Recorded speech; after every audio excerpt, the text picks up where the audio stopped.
The studio lights of Loose Women were brighter than Anthony Hopkins expected. He had been on hundreds of sets in his life, film sets soaked in rain machines, theater stages thick with dust and whispers, late-night talk shows with polite applause, but this felt different. The lights here weren't warm. They were interrogative, white, unforgiving. Anthony sat upright in his chair, hands folded loosely in his lap, the faintest smile resting on his lips. At 86, he had nothing left to prove. Or so he thought. Across from him, Denise Welch leaned back slightly, cue cards resting on her knee, eyes sharp with a glint that suggested tonight wouldn't be one of those soft, reverent interviews where legends reminisced about Shakespeare and Oscars. The red light blinked on. "And we're back," Denise said brightly to the camera. "Our next guest needs no introduction, Sir Anthony Hopkins. Actor, composer, painter, and, according to some, not always the easiest man to work with." A ripple of laughter moved through the audience. Anthony's smile tightened. He'd heard that line before. Janet Street Porter tilted her head, studying him. "Anthony, you've spoken openly about being difficult. Is that just artistic passion, or something deeper?" Anthony exhaled slowly. He chose his words carefully, he always did. "I wouldn't say difficult," he replied calmly. "I'd say precise. There's a difference." Denise raised an eyebrow. "Some would argue the people around you didn't always feel that difference." The camera zoomed slightly closer. Anthony noticed. Of course he did. He chuckled, low and controlled. "People often confuse honesty with cruelty.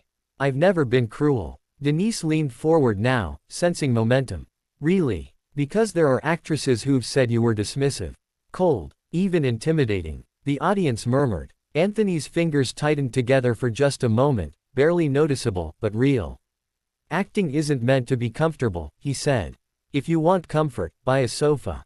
A few laughs. A few gasps. Denise smiled, but it didn't reach her eyes.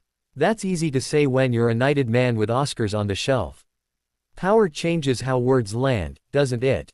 There it was. Anthony felt something stir, an old, familiar sensation. The same one he'd felt decades ago when critics dismissed him as a drunk. When directors underestimated him. When journalists tried to carve him into a caricature. "I earned that shelf," he said quietly. Denise nodded slowly. "No one's denying your talent. But does talent excuse behavior?" Silence settled in the studio, heavy and deliberate. Anthony looked directly at her now. Not angrily. Not defensively. Just, directly. "Does hosting a daytime panel excuse ambush journalism?" he asked. A sharp intake of breath echoed from the audience. Janet shifted in her seat. "All right, let's." "No," Denise cut in, her tone firm. "Let's not gloss over it. This isn't an ambush. These are real accounts from real people." Anthony's jaw set. "For 40 years," he said, voice steady but edged with steel, "I've been asked the same questions by people who've never spent one day on a rehearsal floor." Denise crossed her arms. "So criticism only counts if it comes from insiders?" "No," Anthony replied, "but respect should come first." The temperature in the studio changed. Even the producers behind the cameras felt it. Denise leaned back, lips pressed thin. "Respect goes both ways, Anthony. Some would say you demand it but don't always return it." Anthony let out a short laugh, dry, humorless. "You know," he said, "I came here to talk about art. About music. About aging with dignity. Not to be put on trial." Denise shrugged. "Public figures are accountable." Anthony nodded slowly, then surprised everyone by smiling again, but this time, it was different. Sharper. "Then let's talk accountability," he said. "Why do shows like this invite artists just to provoke them? Is outrage better for ratings than conversation?" The audience erupted, some applause, some boos. Denise's cheeks flushed. "That's unfair." "Is it?" Anthony asked softly. "Or is it uncomfortable?" Janet interjected quickly. "Let's take a breath." But Denise wasn't done. "You're deflecting. This isn't about the show. It's about you." Anthony leaned forward now, eyes intense but controlled. "And that," he said, "is exactly the problem." The director's voice crackled urgently through the earpieces backstage. "Cut to break if needed. Prepare contingency." Denise straightened. "If you can't handle tough questions, perhaps you shouldn't come on programs like this." The words hung in the air like a slap. Anthony stared at her for a long moment. Then he stood. The audience went silent. I've handled tougher questions than this, he said, calm but unmistakably final. What I won't handle is disrespect dressed up as concern. Denise opened her mouth to respond, but Anthony raised a hand, not aggressively, just enough to stop the moment. I survived alcoholism. I rebuilt my life. I've apologized where apologies were owed, privately, not for spectacle. And I won't be reduced to a headline so you can trend for an afternoon. The producer waved frantically from the side. Denise's voice sharpened. Are you walking off? Anthony picked up his jacket from the back of the chair, movements unhurried. I'm choosing dignity, he said.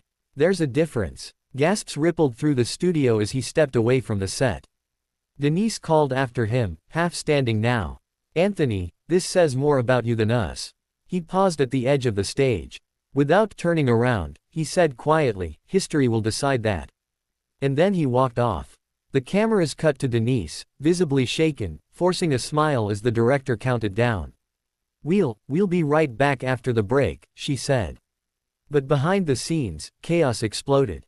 Producers argued. Assistants whispered furiously. Social media feeds began to ignite, clips spreading in real time, captions already forming narratives before the full story could even breathe.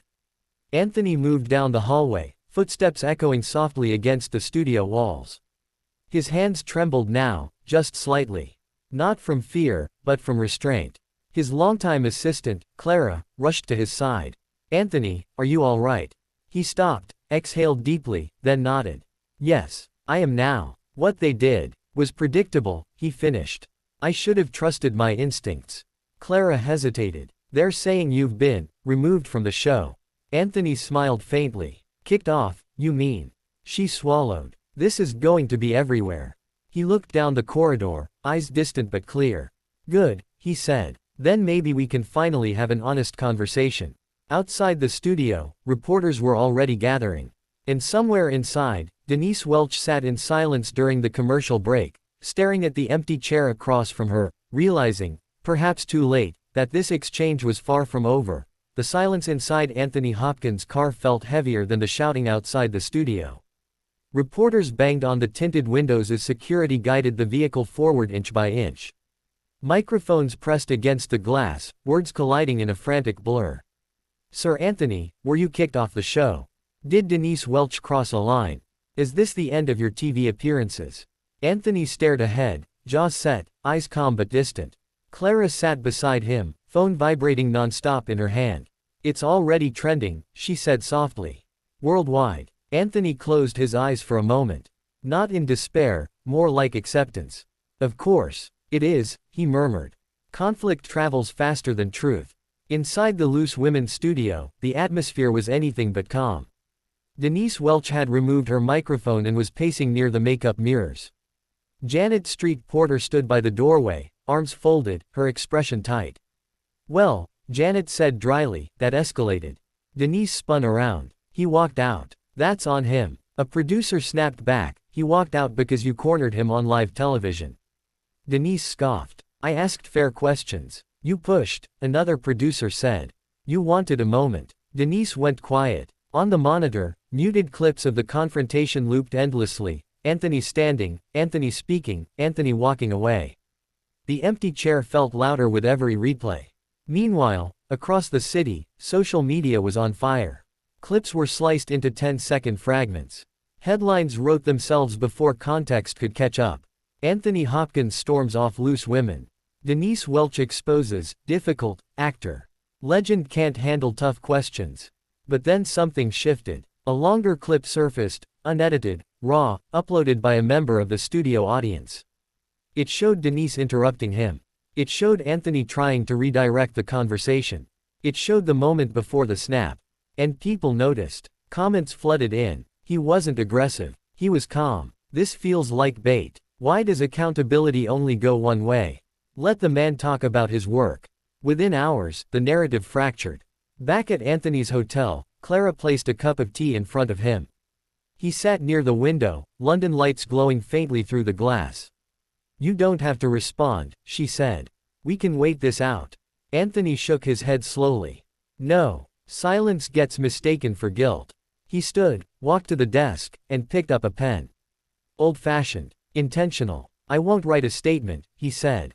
I'll speak. To whom? To everyone. Clara blinked. A press conference. No, Anthony replied. Something quieter. More honest. The next morning, a video appeared online, unannounced, unfiltered. Anthony Hopkins sat alone in a simple room. No backdrop. No logos. Just him. I was invited onto a television program to discuss art, he began, voice calm, steady. Instead, I found myself defending my character in a way that felt performative rather than sincere. The internet held its breath. I've made mistakes in my life, he continued. Some public, some painfully private. I've apologized where I was wrong, directly, not theatrically. What I won't accept is being reduced to a simplified villain for the sake of entertainment. He paused. Art is confrontation, yes. But conversation requires respect. When respect disappears, walking away is not weakness, it's self-respect. The video ended without flourish. No dramatic music. No call to action. And yet, it exploded. Journalists who had rushed to criticize now scrambled to reframe. Actors began to speak up. Emma Thompson tweeted, "I've worked with Anthony." Demanding, "Yes." Cruel. "No. This feels unfair." A director posted an old interview clip where Anthony talked openly about sobriety and humility. Even crew members, usually invisible, shared stories of him thanking them by name, remembering birthdays, standing up for them on set. The difficult man narrative began to crack. Back at Loose Women, emergency meetings were called. The network executives were not pleased. Advertisers are nervous, one said bluntly. Viewers are divided. Denise sat stiffly, arms crossed. So what, you're blaming me now? We're saying optics matter, the executive replied. And right now, you look like you provoked a legend for clicks. Denise bristled. I did my job. Did you? Janet said quietly, or did you chase a moment? The room fell silent. That afternoon, Denise opened her phone and froze. Her own past interviews, snippy remarks, dismissive comments, moments where she'd spoken over guests, were resurfacing. Edited together. Juxtaposed. The internet, once amused, was now analytical. That evening, Denise sat alone at home, the TV muted, Anthony's video replaying on her phone. For the first time since the show, doubt crept in. She replayed the moment she'd said, "If you can't handle tough questions." Her jaw tightened. "Damn it," she whispered. The next day, something unexpected happened. Denise Welch posted a statement.